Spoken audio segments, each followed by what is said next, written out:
You never know when you're being a witness. I can remember some years ago now, goodness, decades ago. I was with my in-laws, who are very secular and business people, and my wife and I, their daughter and I, were trading at the time. We had a tiny business selling gifts, and we were in the shopping mall because we were just staying in England, because we live in New Zealand, you see.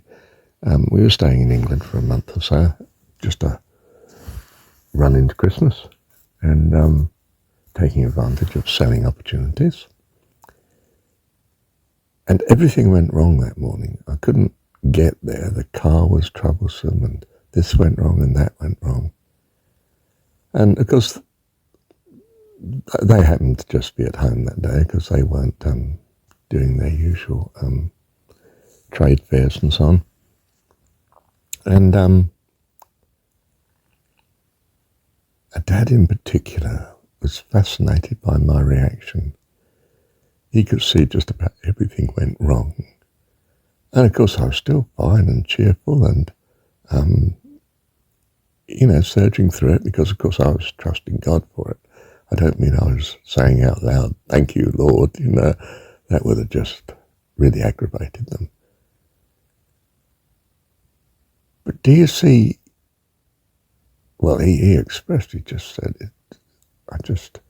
he was a chap who was prone to anger. Anything that goes wrong tended to make him colour up in the face and get really annoyed, really angry,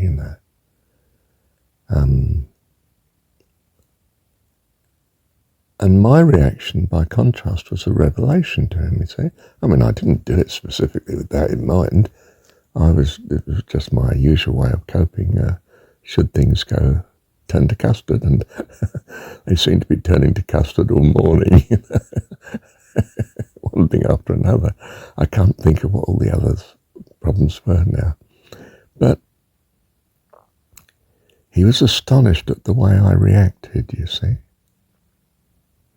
We're a witness, Your loving kindness, your grace, your forbearance and your peace. It is noticed by the world. They may ridicule your faith and belief as totally, away with the fairies. But there are times when they, or quite simply in secular terms, they're impressed. He became a great friend to me. I mean, my closest male friend. Over the years, I was an academic economist and he was a successful, hands-on small businessman. And yet and secular, of course. And I'm a religious fanatic, and yet we could relate. We had endless long conversations, not about God, I might point out, but, I don't attack people on their front. I try to keep conversations that I don't feel is actually damaging to my spiritual welfare. But, I don't confront them with the gospel all the time. Yeah. But yes, what I wanted to say, you'd be amazed how your light shines at times.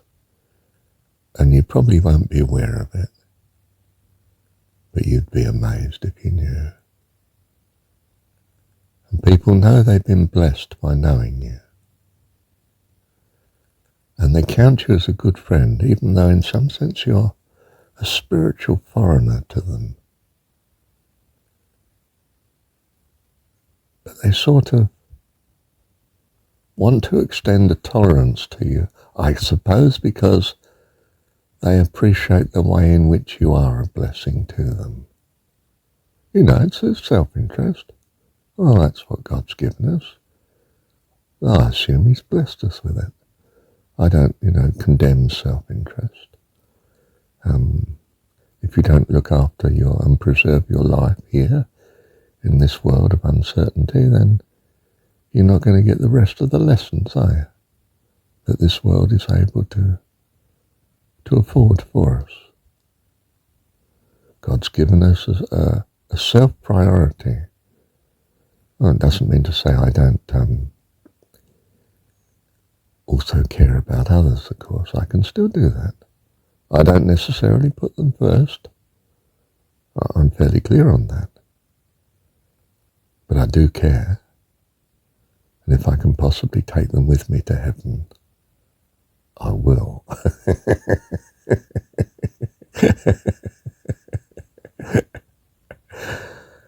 I don't know if I've had a great effect on my in-laws, but, well, I'm sure God has it all in hand. Yeah. It's long ago now, though. We're talking about decades ago. I mean, that particular example. But it's every day, isn't it?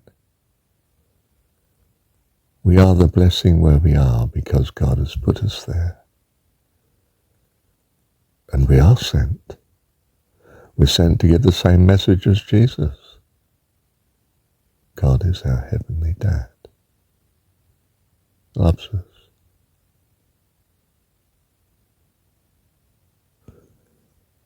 Those that have ears to hear, let them hear. Thank you, Heavenly Dad.